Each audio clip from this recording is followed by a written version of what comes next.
চৌঠা পৌষ জয়রামবাটি। রাতে মায়ের ঘরে কথা হচ্ছে। মা তক্তপোষে শুয়ে আছেন।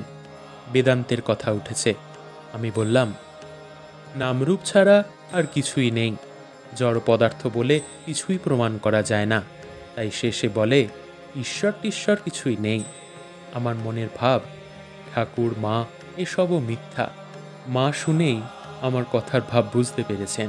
অমনি বলছেন, নরেন বলেছিল, মা, যে জ্ঞানে গুরুপাদপদ্ম উড়িয়ে দেয় সে তো অজ্ঞান। গুরুপাদপদ্ম উড়িয়ে দিলে জ্ঞান দাঁড়ায় কোথায়? তুমি জ্ঞান চচ্চড়ি ছেড়ে দাও। তাকে কে জানতে পেরেছে?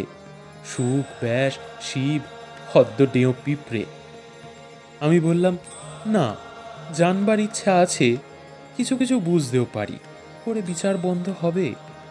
মা বললেন, ঠিক ঠিক পূর্ণ জ্ঞান না হলে বিচার যায় না। আবার সৃষ্টির কথা উঠল। আমি বললাম, আচ্ছা, এই যে সব অসংখ্য প্রাণী, ছোট বড়, সব কি এক সময় সৃষ্টি হয়েছে নাকি? মা বললেন, চিত্রকর যেমন তুলি দিয়ে চোখটি, মুখটি, নাকটি এমনি করে একটু একটু করে পুতুলটি তৈয়ার করে, ভগবান কি অমনি একটি একটি করে সৃষ্টি করেছেন? না, তার একটা শক্তি আছে। তার হ্যাঁতে জগতের সব হচ্ছে, নাতে সব লোপ পাচ্ছে। যা হয়েছে সব এককালে হয়েছে, একটি একটি করে হয়নি। মায়ের ঘরে ডেও পিঁপড়ে খাবারের গন্ধে আশেপাশে ঘুরছিল। হঠাৎ তাহার একটি চোখে পড়ায় অঙ্গুলি নির্দেশ করে বললাম, তবে এই পিঁপড়েটা এত পাছে পড়ল কেন? ওর তো মানুষ হতেই অনেক দেরি। মা বললেন, হ্যাঁ, অনেক দেরি। পরে এই সৃষ্টি প্রসঙ্গেই বললেন, কল্পান্তে সব যেন ঘুম থেকে ওঠে। ইহার পরে আমি জপ তপের কথা জিজ্ঞাসা করলাম। মা বললেন, জপ তপের দ্বারা কর্মপাশ কেটে যায়, কিন্তু ভগবানকে প্রেম ভক্তি ছাড়া পাওয়া যায় না। জপ তপ কি জানো?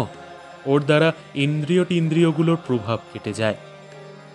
ললিতবাবুর কথা উঠেছিল। কয়েক মাস যাবৎ তাহার খুব ব্যারাম, সংকটাপন্ন অবস্থা। মা তাহাকে খুব ভালোবাসেন এবং তাহার জন্য বিশেষ চিন্তিত আছেন।